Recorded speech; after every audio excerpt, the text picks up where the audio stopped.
Bom, vamos lá. Começar a nossa jornada de 2022. E, por coincidência, apesar de eu não acreditar em coincidência, a gente terminou o fragmento 1 na última aula do ano passado. E agora a gente vai começar o fragmento 2.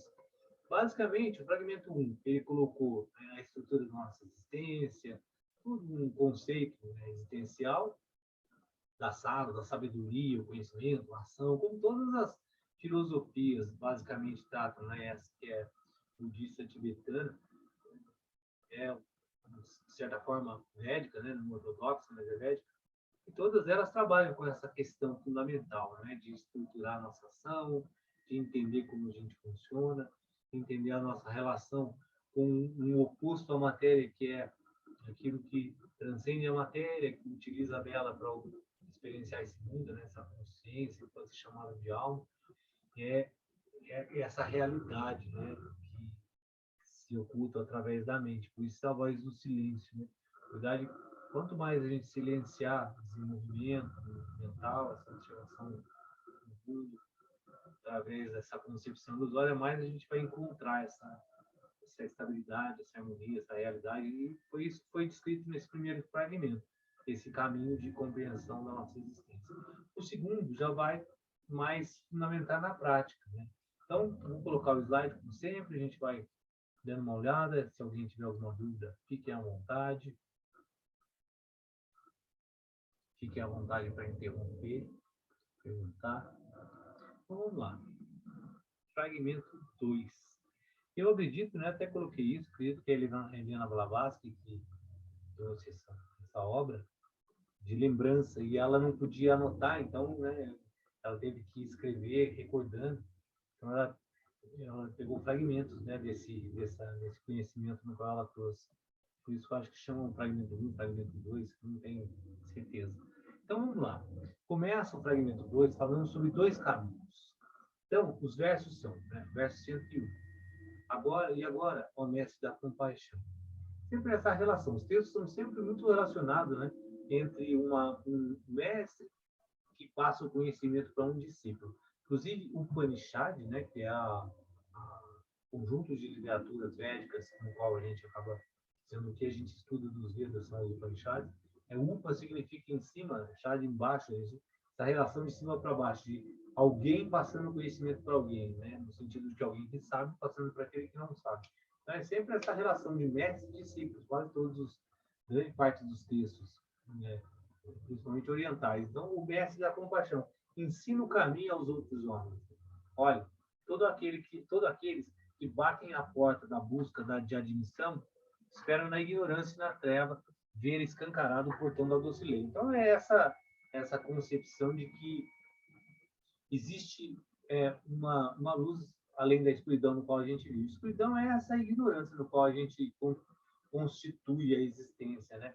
Hoje até na live no Instagram estava falando sobre a gente estava estudando Bhagavad Gita. E um dos pontos, né, importantes é entender que Samadhi é um dos primeiros pontos lá que vai ser tratado nos capítulos da ação, né, no primeiro grupo de capítulos do Gita que fala sobre a ação, fala sobre Samadhi. Uma das coisas é compreender Samadhi. Né? Samadhi que é o ponto final do yoga, que é a busca de toda a prática do yoga, é um conjunto de concentração, meditação, vai levar a Samadhi, né, que chega então a gente coloca no Yoga Sutra, toda a experiência da meditação é levar a mente a Samadhi. O que é Samadhi? Samadhi é lucidez, Samadhi é clareza, né? Samadhi é observação do mundo de forma clara, objetiva. Isso é Samadhi, tirando esse aspecto místico, né? O ser iluminado ser um ser né, um ser que tem essa visão mística de que é um ser iluminado. Iluminar é acender a luz, é ver as coisas com muita lucidez. Esse é o ponto fundamental de todo estado meditativo, toda a busca, né, desse equipamento que a gente tem no corpo, mente, utilizar ele ao máximo possível para que nos dê capacidade de sair da ignorância, sair da ilusão e observar o mundo de forma lúcida e clara. Então é isso, né? Ele coloca aí, né, aqueles que esperam na ignorância, nas trevas, encarar o portal da doce lei.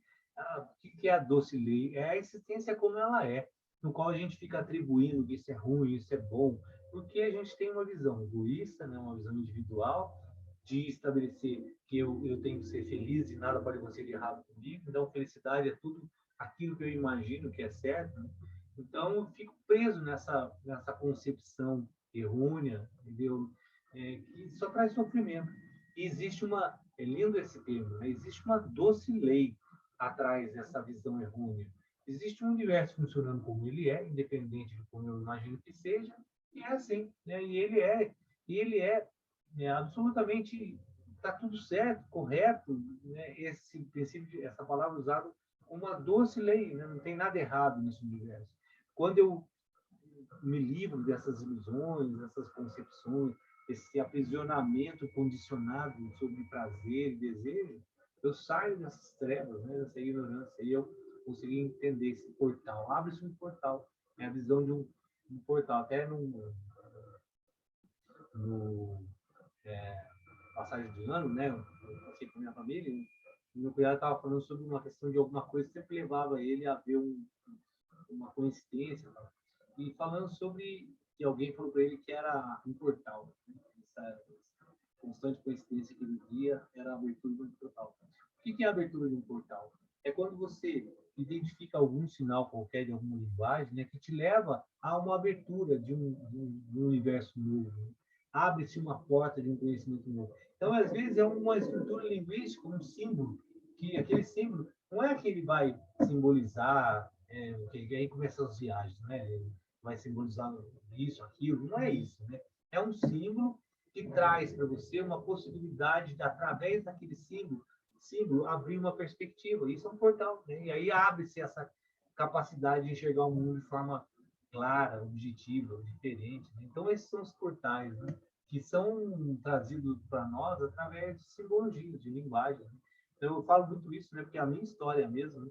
Eu tive um sonho, na época eu nem sabia que era Shiva, mas eu tive um sonho com Shiva, eu fui buscar o que era Shiva e tal. Percebe como é lindo essa simbologia de portais, né? Porque um símbolo, que não importa como chama, o que é, não importa nada, importa o que aquele símbolo, aquela linguagem simbólica, né? Através de uma figura, o que ele representa. E aí você vai buscando a representação daquilo e vai abrindo um portal, uma perspectiva de vida totalmente diferente através de um símbolo, né? Então é isso que ele coloca, escancarar esse portal da doce lei, que é o universo como ele é, né? Todo o funcionamento natural das coisas. Daí vem o candidato, né? O discípulo. Não quererás tu, mestre, de tua própria misericórdia revelar a doutrina do coração? Recusar-te-ás guiar teus servos até a senda da libertação? É que é a gente sair desse condicionamento no qual a gente vive preso nessa viagem mental, né? E aí ele fala sobre a doutrina do coração. E aí o mestre diz: as sendas, né, os caminhos, são duas. As grandes perfeições, que são três, 6 são as virtudes que transformam o corpo na árvore do conhecimento. Então a gente vai pegar esses 3 termos que o mestre coloca: as 3 perfeições, as 6 virtudes que transformam o corpo, e o que é a árvore do conhecimento. Então a gente vai se pegar nesses 4. Na verdade, eu falei 3, são 4 pontos: as 2 sendas, os 2 caminhos, as 3 perfeições, as 6 virtudes e a árvore do conhecimento. Então a gente vai começar falando. Danilo, Pode falar, claro. desculpa interromper, mas para mim está aparecendo só a imagem inicial. Não está aparecendo o slide. Não sei se está para todo mundo assim. Para mim também, só a Não página está aparecendo inicial. os 2 caminhos? Agora sim. Agora Agora. sim. Agora. Isso. Aí, Obrigada. Se tiver alguma coisa, interrompe aí, porque eu embalo aqui, eu acho que Ai, tá que tudo bom que certo. você falou, Elis. Apareceu agora. Então, ó, os 2 caminhos, aquilo que eu estava falando, né? Os 3 versos. O mestre, baixinho em cima do auxiliei, e aí ele fala que vai ensinar a doutrina do coração, e o mestre coloca as 2 sendas, as sendas são 2, as 3 perfeições, 6 virtudes, e transforma o corpo na árvore do conhecimento. Então, a gente vai se pegar agora um pouco o que são esses 2 caminhos, né? Quais são essas 2 doutrinas que são colocadas. Está vendo aí, vermelho, 2 doutrinas? Sim, sim. Tá. São 2 caminhos, né? São 2 escolas, né, no qual o budismo tibetano se pauta, que é chamado de doutrina do coração, doutrina do olho.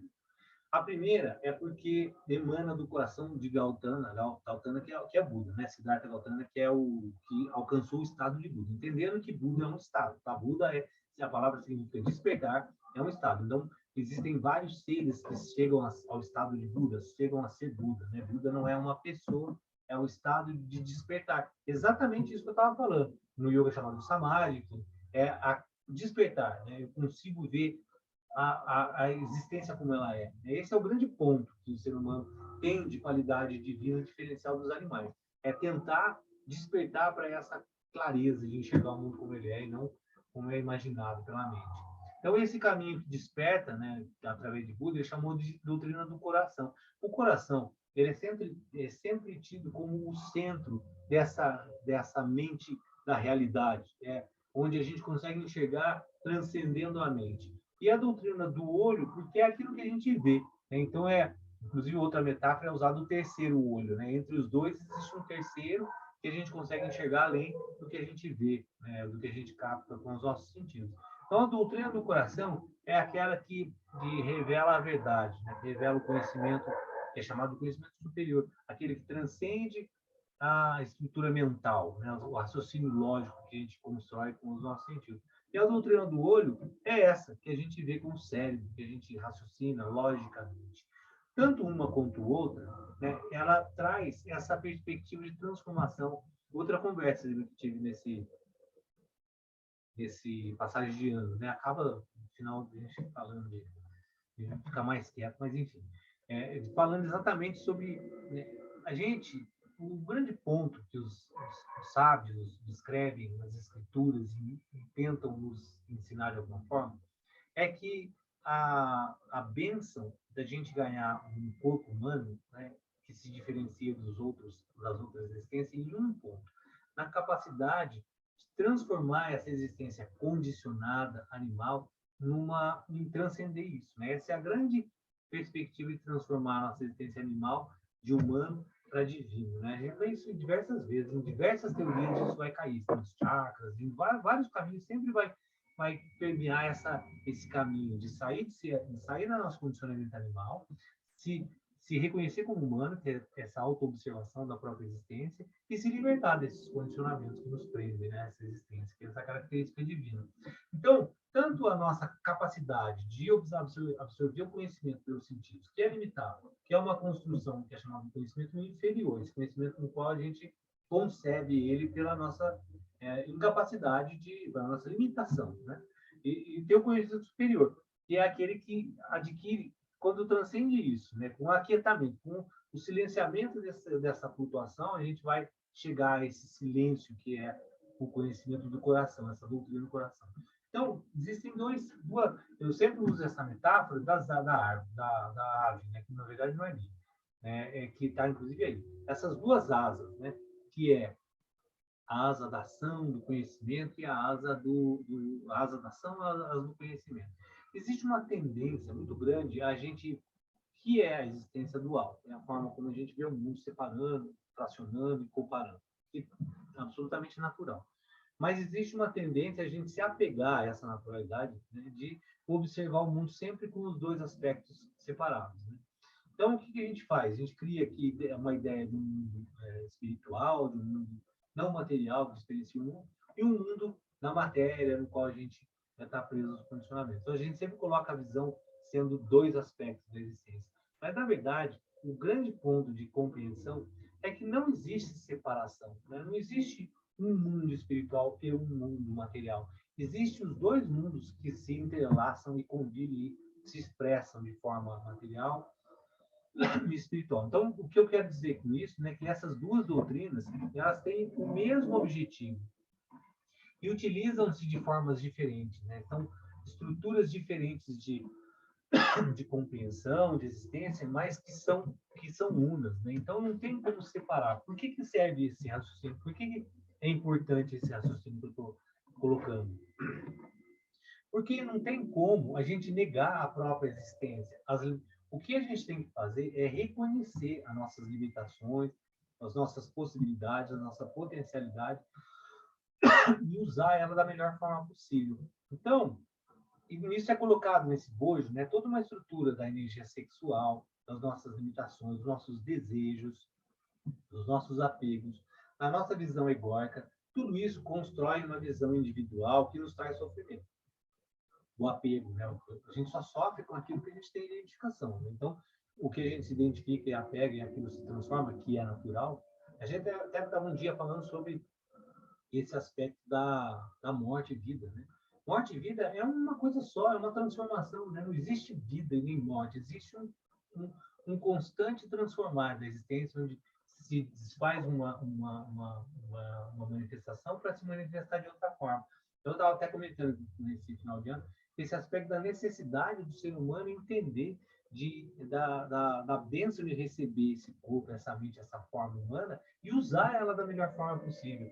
Então, tanto faz, né? Não tanto faz, mas os dois caminhos, tanto o caminho dessa busca do silenciamento da mente, que é a meditação é um ponto fundamental de toda essa história.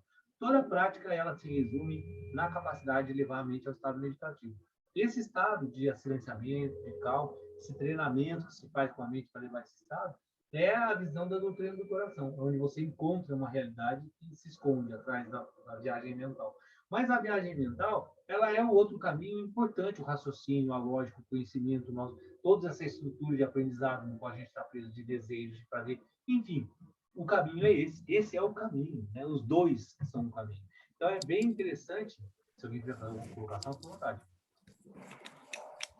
É bem interessante a gente entender, né, que essa peregrinação, né, entendendo que a nossa existência é esse caminho, ela tem esses dois aspectos, né? E esses dois aspectos são fundamentais. Então não dá para negar um no outro. Não dá para negar e falar assim, eu vou excluir o meu ego, eu vou acabar com o meu ego. Ela é parte da minha existência, essa visão individual, essa perspectiva de perceber o mundo de forma individual, é parte da minha constituição. É a mesma coisa de falar assim, eu vou eliminar meu rim, eu vou eliminar meu coração, porque meu coração está no certo. Não tem como, né? Não tem como eu existir sem os instrumentos que são parte da minha existência.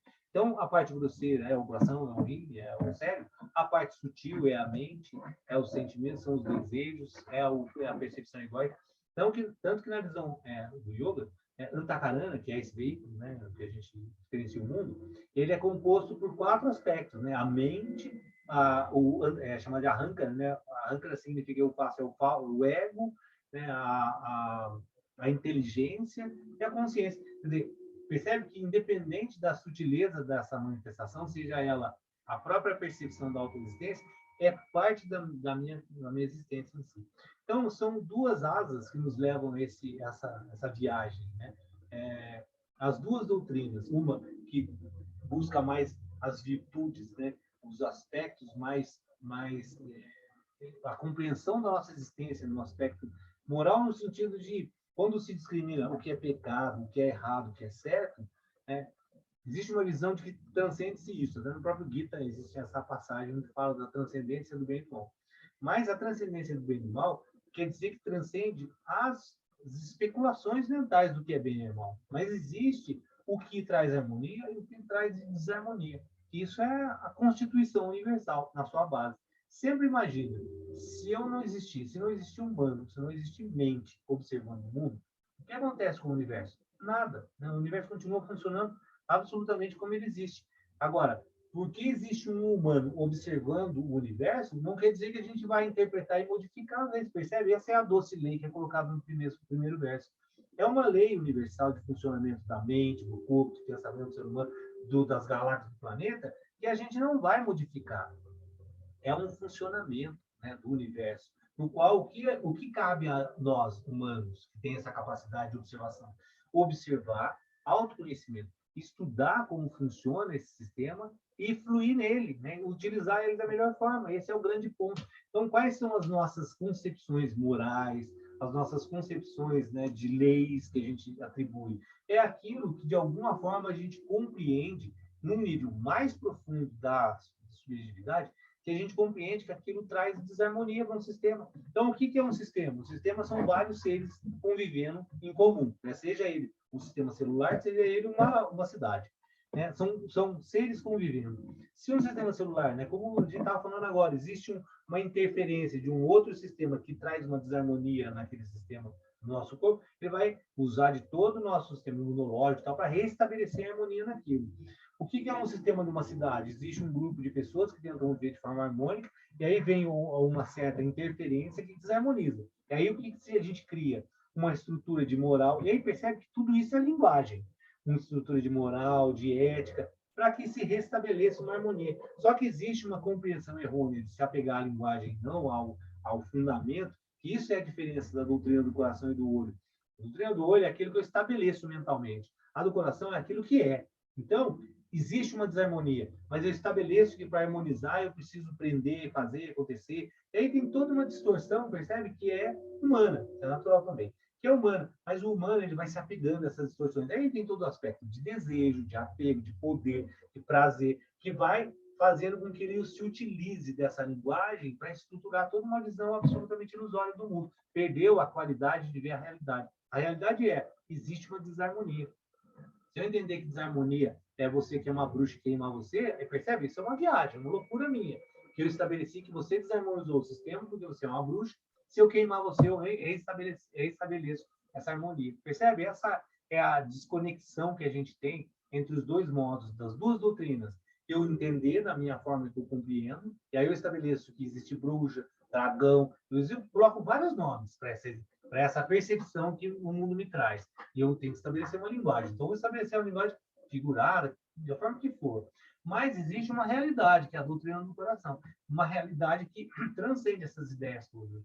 No final, o que os grandes sábios buscam? Aquietar essa viagem, que naturalmente vai se desenvolver pela imaginação, por todas as flutuações que a mente traz. Por isso que Patanjali, no Yoga Sutra, ele estabelece 5 estados mentais: imaginação, sonho, porque isso é o que ele está falando, né? Ele está colocando de forma clara como funciona a mente. A mente imagina, a mente sonha, a mente tem todos esses aspectos do qual é o funcionamento dela. Se eu me apego ao sonho, à imaginação, eu distorço a capacidade de ver a realidade como ela é. Então, para eu conseguir levar a mente a um estado de serenidade, quietude, né, onde eu posso ver a realidade, o que eu tenho que fazer? Eu tenho primeiro entender como é que ela funciona para retornar ao estado natural. Isso é um ponto também muito importante. Esse estado de quietude é um estado natural, que eu tiro ele da naturalidade na medida que eu vou criando ilusões, desejos e ideias sobre o mundo. Então, esse conjunto que a gente entende como moral, como ética, como lei, a gente tem que estabelecer como paralelo, né, como está aí, né, paralelamente a essa estrutura de ensinamento que a gente recebe pelas nossas limitações de sentidos, estabelece uma visão do mundo e vai, né, tentando alcançar essa realidade que está oculta, né, que é imutável, que é essa doutrina do coração. Então, tem esses dois caminhos que a gente tem que seguir. Um caminho da nossa existência, que é limitado, mas é o que a gente tem, né? É o instrumento que a gente tem para usar nessa existência. E a doutrina do coração, aquilo que realmente a gente vai estabelecer como o conhecimento verdadeiro. E a gente falou muito nisso quando a gente estava estudando a intuição. Né? O que é a intuição? A intuição é aquele sentimento da realidade que já estabeleceu o conhecimento que a gente recebeu. Então, quando a gente tem essa coisa de, sim, isso vai dar errado, eu sabia que vai dar errado. Porque, no fundo, você já tem esse conhecimento de o que vai trazer a desarmonia, a harmonia, já está estabelecido. Só que quando a mente sobrepõe isso, ela vai criar várias outras concepções que vão ser egóicas. Porque eu não fazer uma ação específica não é simplesmente eu entendi que aquilo vai criar desarmonia no rolê, que é o correto da ação. A busca da ação correta é essa. É fazer aquilo que tem que ser feito, independente se aquilo vai me privilegiar de uma forma ou não. Então, quando eu vou fazer uma ação, eu falo, não, mas eu não vou fazer porque isso vai me trazer algum malefício que vai me prejudicar de alguma forma. Então, eu não faço, mas eu deveria ter feito. Esse é o princípio intuitivo, né? Eu sabia que tinha que ter feito aquilo, mas eu não faço porque a minha mente já cobre com um aspecto de egóico. O que significa o aspecto egóico? Significa que a mente está buscando uma autoafirmação, o que é absolutamente natural. Eu, como um ser individual da matéria, eu preciso viver. E aí a minha mente ela vai estruturar toda uma forma de raciocínio para fazer com que eu sobreviva. E, às vezes, esse raciocínio vai fazer com que eu sobreponha as outras pessoas para o meu bem-estar. Percebe? Isso é natural, é egóico, é individual. Mas, quando eu tenho, e aí é o ponto fundamental da transformação do homem animal em homem humano e divino, eu consigo perceber isso e transcendo a própria ação da natureza. Eu não vou agir de forma egóica porque eu sei que isso desestrutura um aspecto de harmonia do todo. Essa é a visão de conexão do todo, toda essa visão, né, holística que se fala, na verdade, é transcender a perspectiva individual e conseguir agir de forma a manter essa harmonia do todo, independente daquilo que eu faria para mim, que é o natural. Tudo isso é natural, né? O grande ponto é saber observar isso, saber como o homem, o cachorro não vai conseguir controlar isso, né? Ele vai agir de forma animal. O ser humano não. Esse é um ponto fundamental dessas estruturas, quando se apresentam esses caminhos, se apresentam essas perspectivas, para que a gente consiga entender esses funcionamentos, né? Então, ainda nos dois caminhos, né, a sabedoria não é apenas um aprendizado superior, nem um exercício intelectual avançado. É o conhecimento que surge das profundezas do coração. É isso, né? Ele não é uma ideia de que eu vou conceber o mundo de forma superior e nem ficar intelectualizando tudo, racionalizando de uma forma lógica, com os livros e isso tudo. É um conhecimento que ele vai surgir da percepção do certo e errado no sentido de harmonia, desarmonia, no caminho que eu devo seguir. No fundo, todo mundo, no fundo, no sentido da palavra mesmo, lá nessa visão do coração, né? Com o coração a gente consegue enxergar, né? Se não tiver muito nebulosa a nossa capacidade de perceber o mundo, a gente sabe exatamente como a gente deve se conectar a esse aspecto. Eu acho que um ponto para ficar mais próximo, né, do que eu estou falando, de uma clareza, é entender a gente bêbado, né? Vamos imaginar que nós somos bêbados. E quando você está bêbado, você não tem capacidade de uma análise clara das coisas. Você vai analisar com a mente confusa, tonto, e vai fazer sempre bobagem. A ação não vai ser a melhor ação. Por quê? Porque você está incapaz de compreender a realidade como ela é. O que é a samadhi? É sair do estado de embriaguez. É conseguir enxergar com clareza. Esse é o ponto. E essa clareza, ela transcende a racionalidade, né, do aspecto egóico. Ela vai para esse sentimento profundo que é, ele está colocando aí na profundeza do coração. Então, isso integra, né? Integra essa visão, coloquei essa percepção intuitiva. Isso é a compreensão de intuição, né? Intuição é aquilo que transcende o aspecto da razão, porque na medida que a mente entrou, eu recebi um estímulo. Esse estímulo eu já recebi. Eu recebi esse estímulo através dos meus sentidos. Então, o meu sentido já começou a interpretar aquele estímulo que eu recebi, seja auditivo, seja visual, seja da forma que for, em qual sentido ele entrar.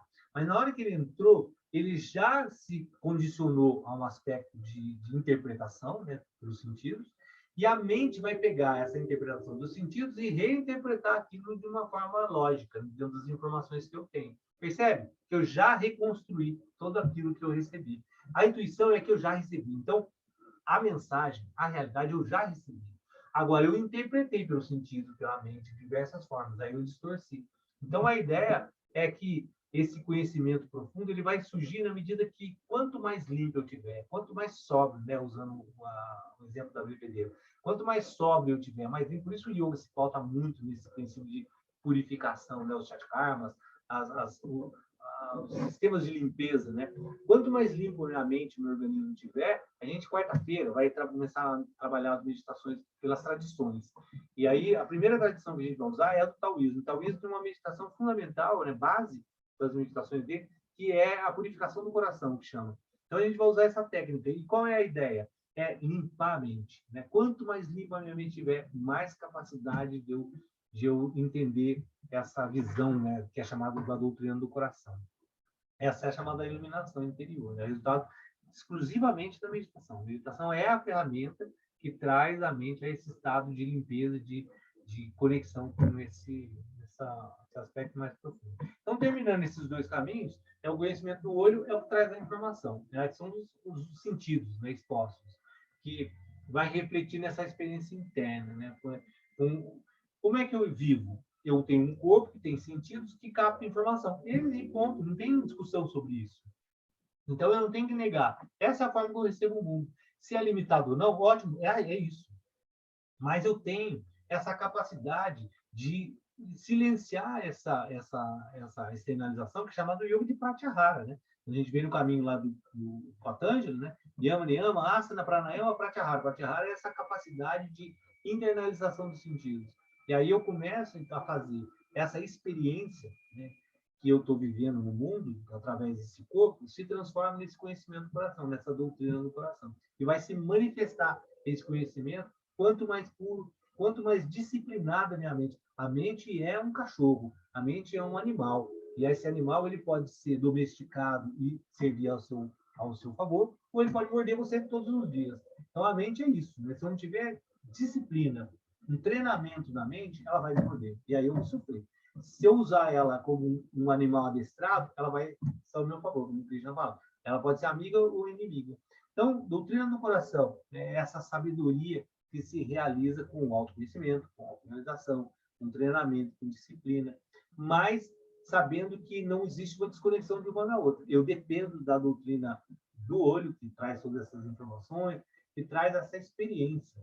Então, é muito legal quando a gente consegue entender que a gente está numa grande experiência, né, de aprendizado, de desenvolvimento, e a gente tem um equipamento absolutamente sofisticado para isso, né, recebendo informações. Apesar de extremamente limitado, ele é extremamente sofisticado também, comparando com as outras existências. Então, eu recebo informações através disso e realizo esse conhecimento do coração. Então, são dois caminhos. Isso é colocado, então, nesse primeiro ponto desse livro, desse fragmento, né, fragmento 2, é justamente colocado os dois caminhos. São esses. O caminho do coração, que é a realização desse conhecimento através do caminho da doutrina do olho, que é o que me traz todas essas informações. Então, eu vou fazer uma pausa agora, para quem quiser fazer alguma pergunta. Não, só terminar aqui, então. Ó. Isso é tudo aquilo que os grandes instrutores da humanidade têm encarnado e ensinado. É isso que Jesus, Buda, todas as grandes almas, Krishna, todas as grandes almas veio para nos ensinar isso. Os caminhos, né, o autoconhecimento, essa capacidade que a gente tem de sublimar tudo isso. Os santos são esses seres que conseguiram esses caminhos e tentam nos ensinar, nos encorajar, através do caminho qual? Da renúncia. O que significa renúncia?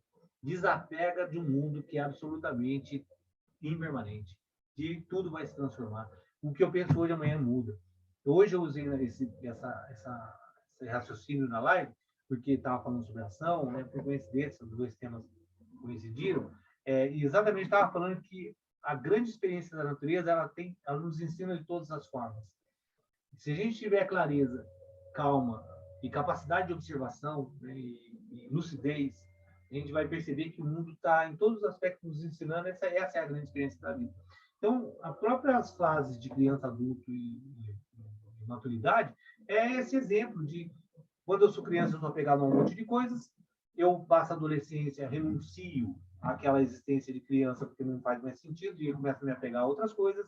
Quando eu alcanço a vida adulta, o que eu faço? Eu renuncio a toda aquela estrutura de adolescente, começo uma outra visão do mundo, me apegando a outras coisas. Quando eu atingo a maturidade, eu renuncio. É isso, esse caminho. O caminho da renúncia é, na medida que eu vou compreendendo aspectos mais importantes, uma consciência mais clara, mais capacidade de observação do mundo, e isso é físico e os dois juntos, né? Não adianta uma criança entender o mundo como adulto, ela é criança. Então, nós estamos sempre num caminho de renúncia, né? Num caminho de ir largando, deixando as bagagens que nos pesam nas costas desse caminho e vai compreendendo. E isso só acontece com o aspecto da compreensão, né? Não é um aspecto de forçar uma barra, né? Eu agora vou renunciar a tudo. Não tem como. É a naturalidade. Esse é o grande ponto, a gente entender o que é naturalidade e viver de forma fluida, né? Sem tentar mudar aquilo que é chamado aí de doce lei, de uma forma muito bonita. Então, vivem para ajudar a humanidade são essas almas que trazem essa sabedoria. Se a gente entendeu, entendeu. Se a gente não entendeu, vai ficar inteiramente tentando entender e eles eternamente tentando nos explicar. Mas, basicamente, é essa compreensão, né, que a gente está buscando um conhecimento através da doutrina dos olhos, né, chamado, e realizando esse conhecimento para o ser humano com a doutrina do coração. Então, eu vou parar aqui para quem quiser fazer alguma colocação, daí a gente vai entrar, então, no que ele coloca, o que são as três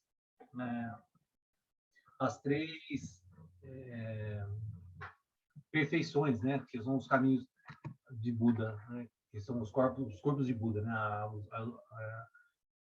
Tem essa visão metafórica com os corpos de Buda. Alguém quer fazer alguma colocação, alguma pergunta? Fique à vontade, gente.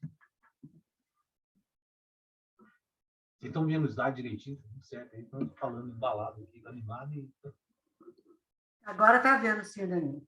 Eu acho muito interessante, Danilo, você sabe que hoje eu tenho um pastor que se chama Henrique Vieira, e ele é um cara muito interessante, porque ele não tem uma igreja e ele prega nas comunidades no Rio de Janeiro, principalmente.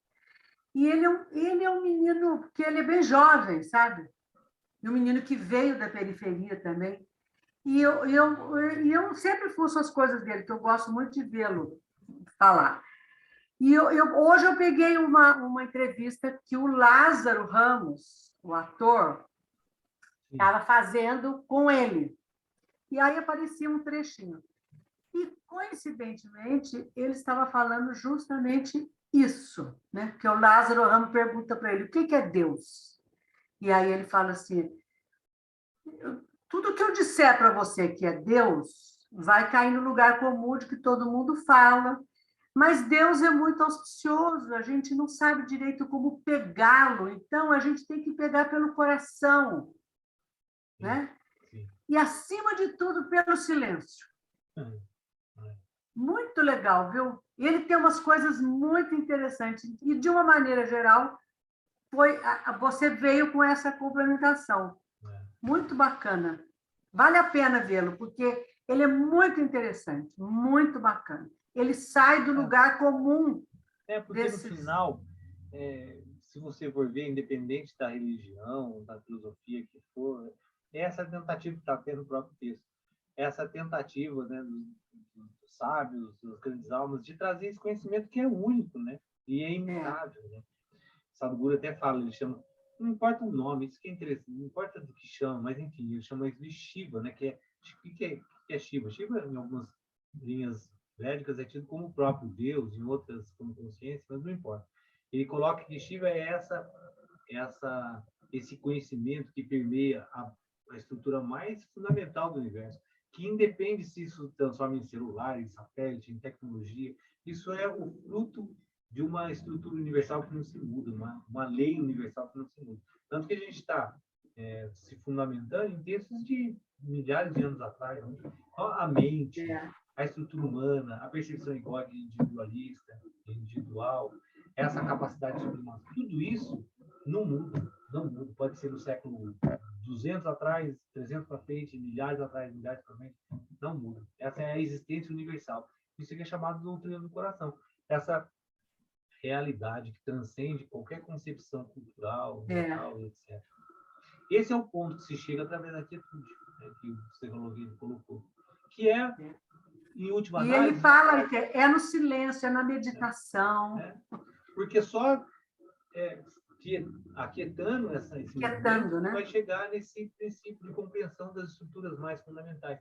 E aí, o que é isso? Né? O que é essa estrutura que permeia todo o universo, que faz com que ele funcione dessa forma? Aí ele pode conceber isso como Deus. Como é que vai explicar isso? É impossível explicar, porque o universo é toda a existência, né? Que absolutamente além da nossa compreensão.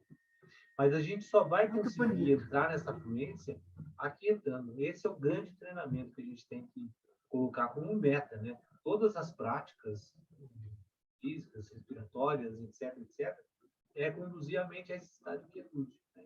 Quanto mais eu tiver controle sobre essa estrutura, quanto mais silêncio e quietude eu trouxer, mais paz e mais capacidade de desenvolver esse conhecimento chamado doutrina do coração. São esses dois caminhos. Aí, não sei se para vocês, se alguém está fazendo alguma colocação, fica à vontade. Mas não sei se fica bem claro, né? Dois caminhos. Pegar o seu corpo e toda a estrutura material que a gente existe e usar para chegar nesse conhecimento profundo que chama doutrina do olho. É o corpo, a mente, é o Hatha Yoga, é a respiração, é estudo, é toda essa visão prática da vida, os desejos, as emoções, toda a nossa existência prática.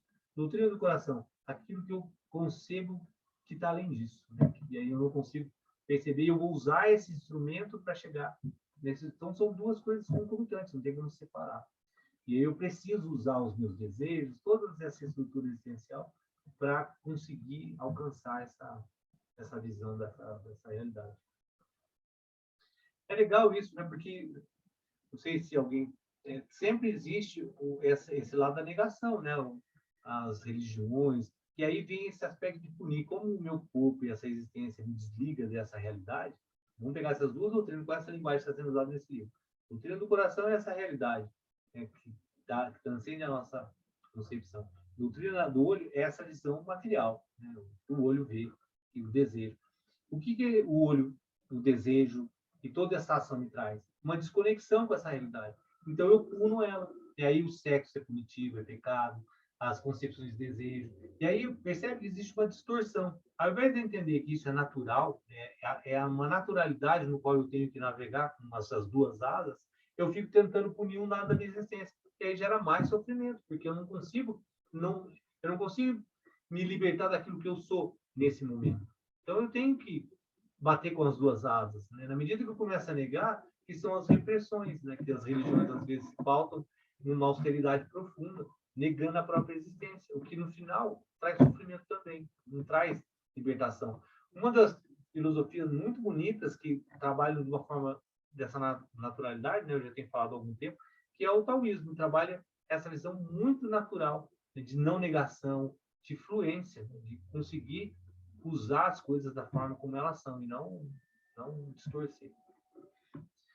Gente, falem aí, por favor. Vocês não vão falar, então eu só vou falar sobre esses 3 corpos de Buda, para a gente deixar depois o outro para a semana que vem, porque esses 3 corpos de Buda tem muito a ver com isso que a gente está falando agora. Então, o que é a continuidade dessa conversa toda, né, que a gente está desenvolvendo esses 2 caminhos? São ele fala, sendo são 2. As grandes perfeições são 3. Vocês estão conseguindo ver aí os 3 corpos de Buda? Sim, sim. Então ele fala, são 6 virtudes. Quais são essas grandes perfeições que são 3, né? E é atribuída essa linguagem dos 3 corpos de Buda.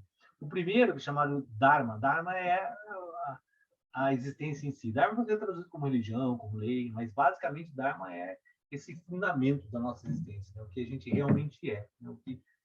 Qual é o princípio fundamental da nossa existência, coletiva ou individual, enfim. Dharma Kaya. Kaya significa corpo. Então, o corpo da verdade. Qual é o primeiro? O corpo da verdade, que é o universo, né? Eu usei essa metáfora do céu, né?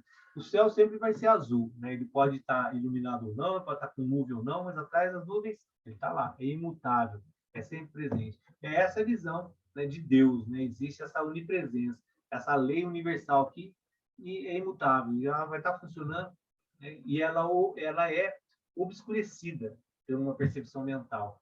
E a gente é manifestação disso, desse corpo da verdade, dessa existência verdadeira, una, absoluta, né, no qual a gente vai se manifestando de diversas formas. O segundo corpo é chamado de Sambhogakaya, né? Kaya, corpo, e aí é o corpo da fala. Que significa isso? É a manifestação. Esses aspectos, né, de que existe, e isso é um ponto bem importante também de entender, que o budismo trabalha muito com essa visão do vazio. Só que, às vezes, ele é interpretado como vazio sendo um nada, né, uma não existência, e não é. Essa perspectiva do vazio, esse corpo da verdade, né, Dharmakaya, é a existência em potencial, é o vazio porque ele não se manifestou, mas todo o potencial está lá.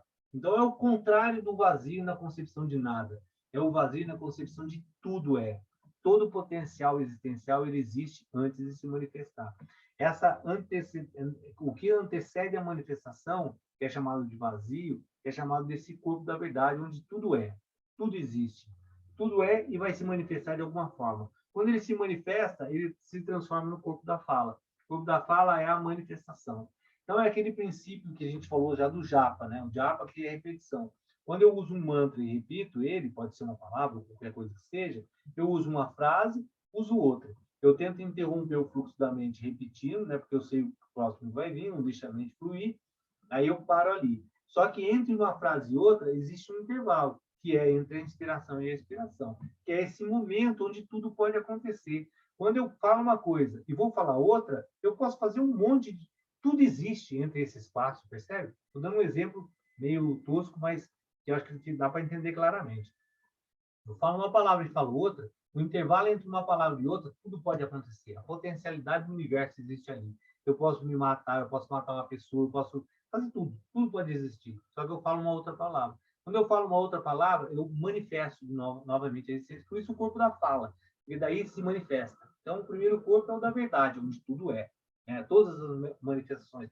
Em todos nós somos a manifestação dessa estrutura do vazio, no sentido de potencialidade, né? Talvez chamado de Wood, né? Que é onde vai tudo existir ainda. E aí, quando ele existe, ele se transforma no corpo da fala. O corpo da fala é esse esclarecimento, é a luz que traz, é o corpo do ensinamento, onde começa-se a manifestar isso. E o terceiro corpo da manifestação, onde se transforma fisicamente naquilo que vai se manifestar. O corpo da fala é a luz, é o esclarecimento que vai dar na verdade, o corpo da fala aí, eu falei de forma errada, o corpo da manifestação, o corpo da fala é a tradução da manifestação. Falei errado o corpo da fala. Então, vamos lá. O corpo da verdade é o que vai se manifestar, o corpo da manifestação é a manifestação, é o corpo físico. O corpo da fala de Buda é a explicação da manifestação. Então, eu me confundi no segundo item. Então, voltando. Primeiro corpo, o corpo da verdade, onde tudo é, tudo se manifesta, tudo pode se manifestar, a potencialidade do universo. O corpo 3, que é Nirmanakaya, o corpo da manifestação, é o corpo físico. E aí a atribuição dessa analogia com o corpo de Buda, né, no qual ele se manifesta. Então, é exatamente isso que eu estava falando anteriormente. É a manifestação. É quando se existe, né, quando isso se desloca e aparece nesse mundo. E aí o corpo da fala é o corpo do esclarecimento, é o conhecimento, é a compreensão dessa manifestação.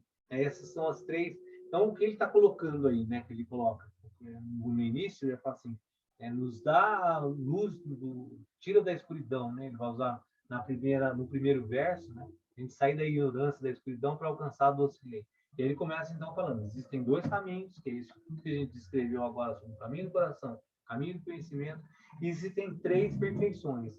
A existência não manifesta, que tudo é, que é chamada de Dharmakaya, a manifestação dessa existência e a capacidade de conhecimento dessa existência. Então, são usados, e o budismo, né, são usadas essas três verdades, essas três perfeições como os três corpos de Buda.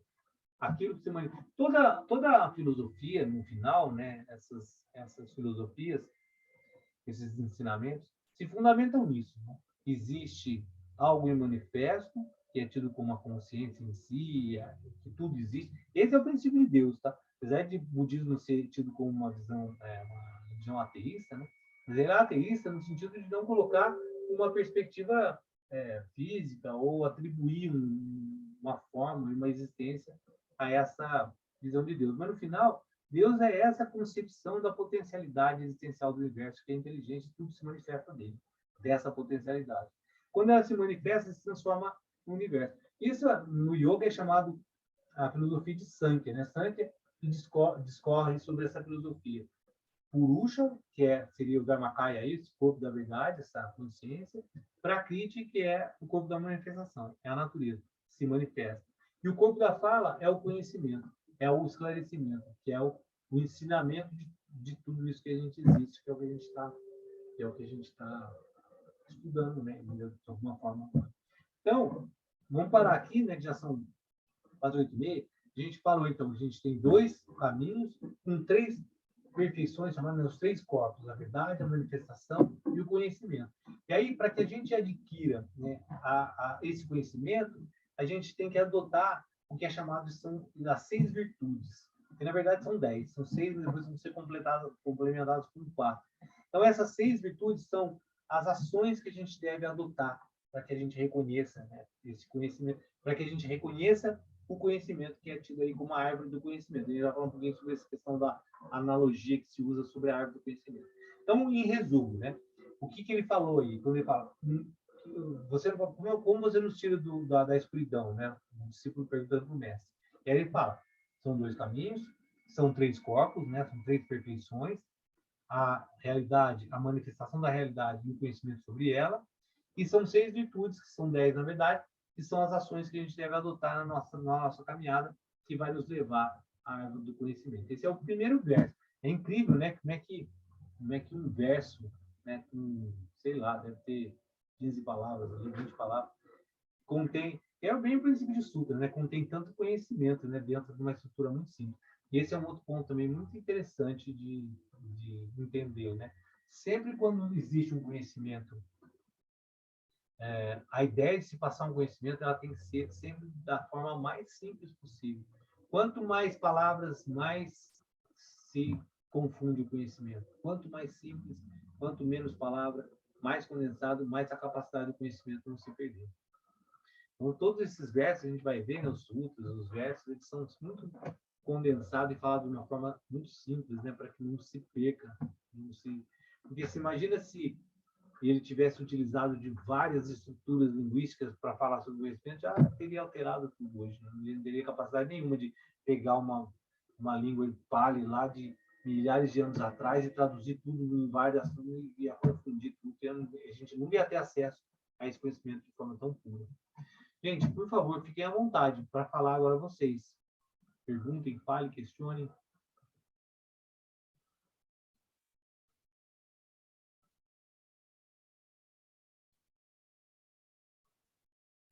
Elisa, eu já falei, agora é você, Elisa. Eu estou aqui compilando a questão da interpretação, enquanto o Danilo estava fazendo, digamos, o resuminho, né, de tudo isso aí. Foi colocado, né, que é uma linguagem simples, mas ainda assim a gente se pega na interpretação. Que enquanto você estava explicando ali, eu estava, né, tentando assimilar, trazer isso mais próximo do nosso dia a dia, só que não é tão simples. Falando parece que é simples, mas não senti tão simples assim. Não sei, minha visão. O que você não sentiu simples? Entender, por exemplo, esses 3 corpos. Para mim fica um pouco abstrato. Ó, 3 corpos. Vamos pegar assim, existe uma semente, que vai ser uma mangueira. Antes dessa semente ser semente, existia a potencialidade dela ser semente. Existe um universo no qual ele dá condições para que essa semente, de alguma forma, vai existir. Se não existisse essa potencialidade, ela não existiria. Fica claro isso? Uhum. Sim.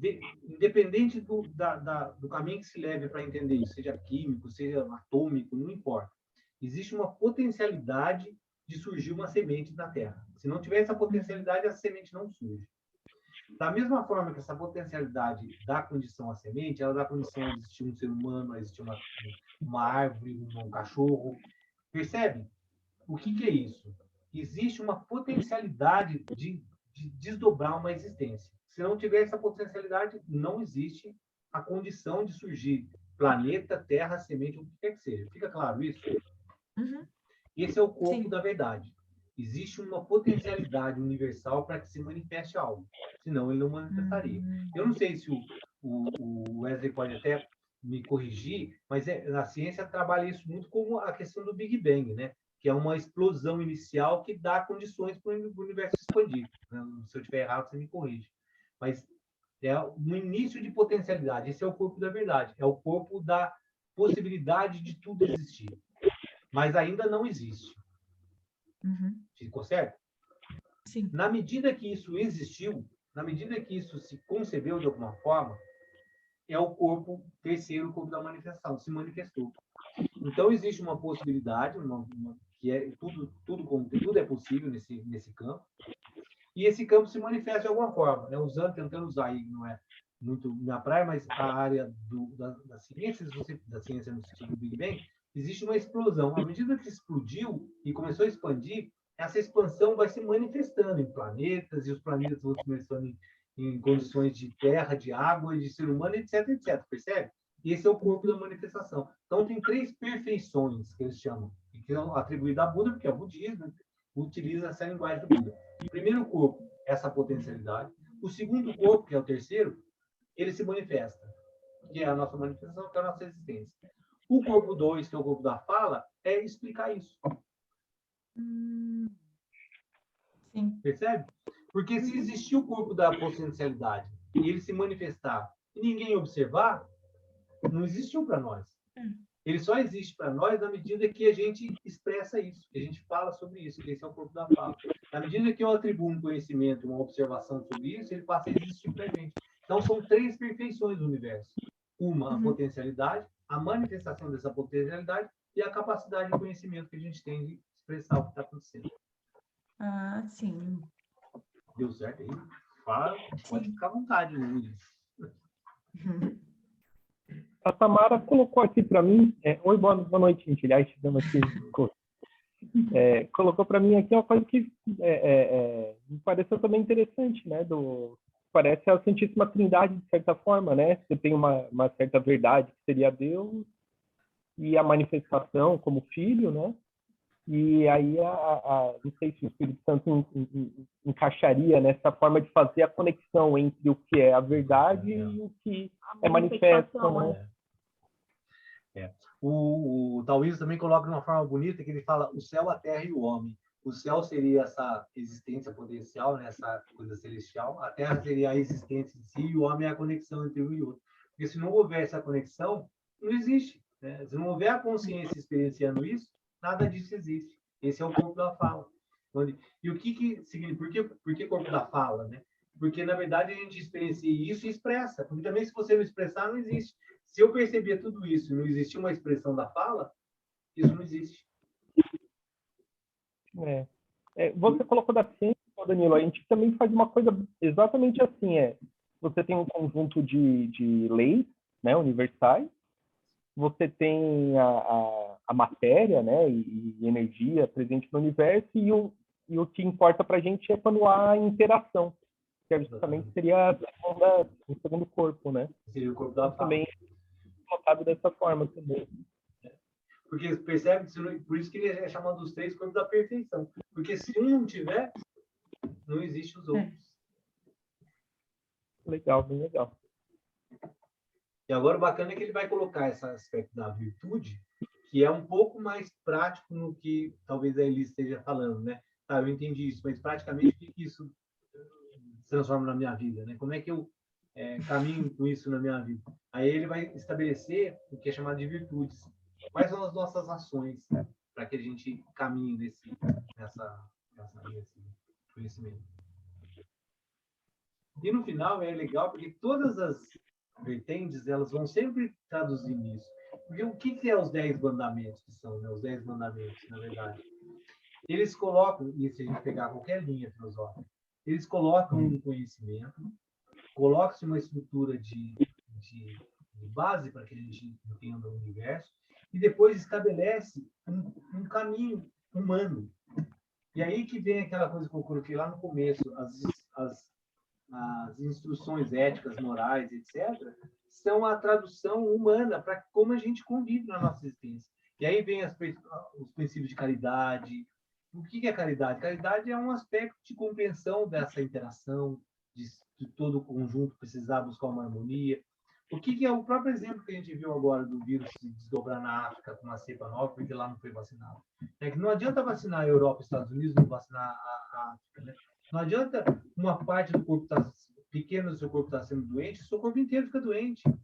Então, essa necessidade de compreensão, ela vai se estabelecer como uma linguagem humana. Qual é a linguagem humana? Aí vem o princípio de caridade, de ajuda, todas as religiões colocarem esses... Porque aí isso se traduz materialmente no humano como agir, que é o que ele vai colocar como as virtudes, que são os 10 mandamentos, que são todas essas visões que traduz para o humano, que é como se a gente estivesse falando com criança, né? Aí você pegou uma coisa, nossa, bacana, entendi, super amplo, abstrato e tal. E aí, o que eu faço na minha vida? Aí na sua vida você vai lá, ajuda o pobre, você não rouba, né? Percebeu? É interessante isso daí. Sabe que eu até fiz agora um link com aquele filme que virou moda aí, né? O Não Olhe para Cima. Não sei se vocês assistiram. Vocês assistiram?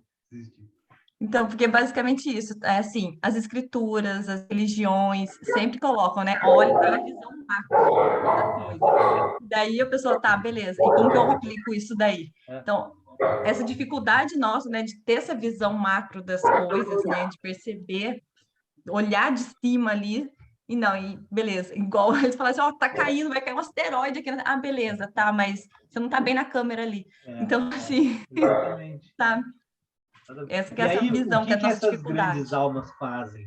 Eles sabem isso, eles percebem isso, que é como você conversando com um cachorro. Aí você tem um cachorro para trás. Existem duas doutrinas, a do coração, que é a realidade, a doutrina da falando do cachorro. E o cachorro está olhando na sua cara e falando assim, bom, e aí? Né? O que eu tenho que fazer? Aí você vai falar com a linguagem do cachorro, você vai dar o osso, brincar, jogar bolinha, porque não tem como ele entender. E os grandes almas fazem isso. Eles percebem que a incapacidade de compreensão, aí ele vem com os brinquedos, enfim, com as estruturas mais... Não faz isso, entendeu? Não faz isso. Faz dessa forma que tá tudo certo no final. Mas o ser humano tem essa capacidade. Aí é o grande ponto lá do começo das duas dimensões juntas, né? A gente tem a capacidade de pegar todos esses brinquedos, essas limitações, e ir desenvolvendo ela para poder chegar nesse conhecimento no final. Sim. Nós, como humanos, temos essa possibilidade. E essa discussão estava até falando do BB1 lá. Mas é crença, porque aí acaba falando, mas é uma crença isso. Não é questão de ser crença, é uma questão de entender que nós, como humanos, temos uma possibilidade, que é usar, usa, não quer, não usa, isso é problema de cada um. Mas a potencialidade está lá, que é chamada de Kundalini. O que é Kundalini? É essa potencialidade humana de chegar a esse ponto. Eu posso querer não usar, posso querer, sei lá, fazer da minha vida o que eu quiser, esse é o problema de cada um. Mas o potencial está lá, que o cachorro não tem, o passarinho não tem, pelo menos. Ué, a gente não usa nem a nossa mente, né? É uma porcentagem pequena, né, que nós utilizamos da nossa mente. Exatamente, esse é o ponto, esse é o ponto. Você tem a possibilidade. Se você não quer usar, é problema seu, a vida é sua. Mas o potencial está lá. A chance de ganhar esse potencial é 1 em bilhões, tem bilhões de existências. Podia ser uma célula, uma ameba, um cachorro, um macaco, uma árvore, mas não. Verdade. Isso que eu acho que deve ser que aborrece, né? Quando Jesus é pregado na cruz para perdoar, eles não sabem o que fazem, porque ele chega num ponto assim, não dá. Você tem tudo para não ser. Mas é muito louco isso, né? Muito louco isso, né? E aí a gente se apega no que você falou, né? No prazer, vai cair o mundo, mas você está bem para a câmera, né? Isso deu...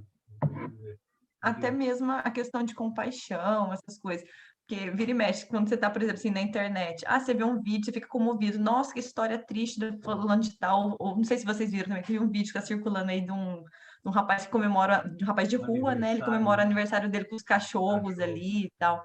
Você se comove com a história, nossa, a pessoa é sozinha, só tem os cachorros e tal. Beleza, continua rolando o feed. E assim, né? Não... Mas é longe lá, beleza, não posso fazer nada. Esse exemplo que você falou, fica bem claro as duas doutrinas, do coração e do olho. A do olho, você recebeu a informação. O cara, o cachorro cantando aniversário, lá no fundo você percebeu que aquilo é uma conexão, o cachorro, a necessidade das pessoas, ou a compaixão, independente de ser gente ou não, sabe? Tudo isso já aconteceu no seu coração. Mas a sua visão de olho passou para outro vídeo e já era. Uhum.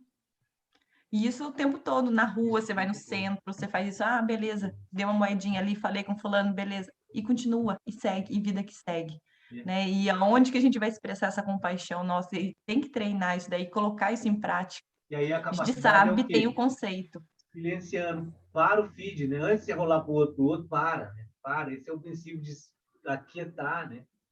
Aí você vê que existe uma conexão, porque o cara sabe que precisa do cachorro, precisa da compaixão, precisa da união. Você sabe que viu aquilo e achou bonito, tanto que viralizou. Todo mundo sabe. Só que só vai cair a ficha quando aquietar, quando sair dessa loucura. Sim. No final é Sim, simples. eu tenho pensado bastante nessa questão, porque as informações, né, vêm o tempo todo, né, a gente é bombardeado de informações.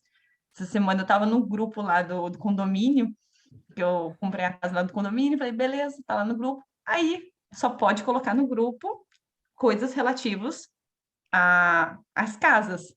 E vai uma pessoa me posta tomem cuidado, se cair um fio, beleza, na rua, e se tiver água, você pode tomar choque. Colocou informação? Beleza. A pessoa vai e me coloca um vídeo de pessoas sofrendo, sendo eletrocutadas. Gente, eu falei, como assim? Como assim? Aí, obviamente, todo mundo caiu matando lá no o que é isso? Não sei o que, né? Existem N pessoas ali no grupo e eles colocando isso. Então, assim, até onde vai, né, a capacidade do ser humano de insensibilidade, né? Não sei, eu fiquei assustada. O cara que colocou esse vídeo, provavelmente, ele não teve o princípio de parar e pensar. Ele é automático, é reativo, né? Tomar choque significa alguém, depois do vídeo, já tomar choque, quando já...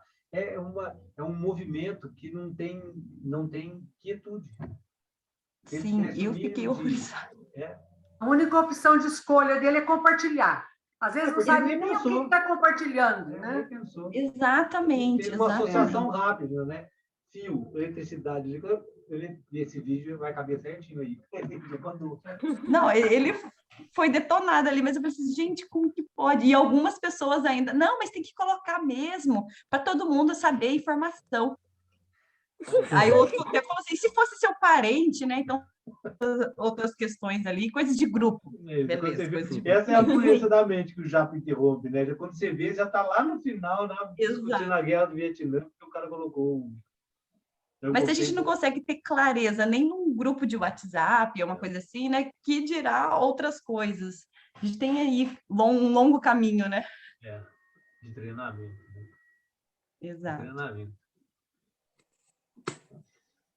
Falam que a grande vantagem do ser humano em relação aos outros animais é que a gente aprendeu a se comunicar, né? Eu tenho minhas dúvidas. Pois é. Talvez faça mais.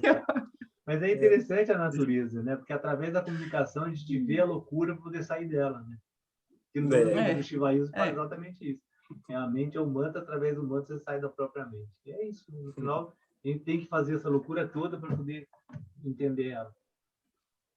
Sim. E nós, complementando o que o Éder falou, nós, como seres humanos, somos os únicos que podemos fazer escolhas. Né? Nós podemos fazer escolhas. Agora, precisa... Aí vai uma outra discussão. Que escolhas são essas? Né? Esse é o princípio de saber a melhor ação. Né?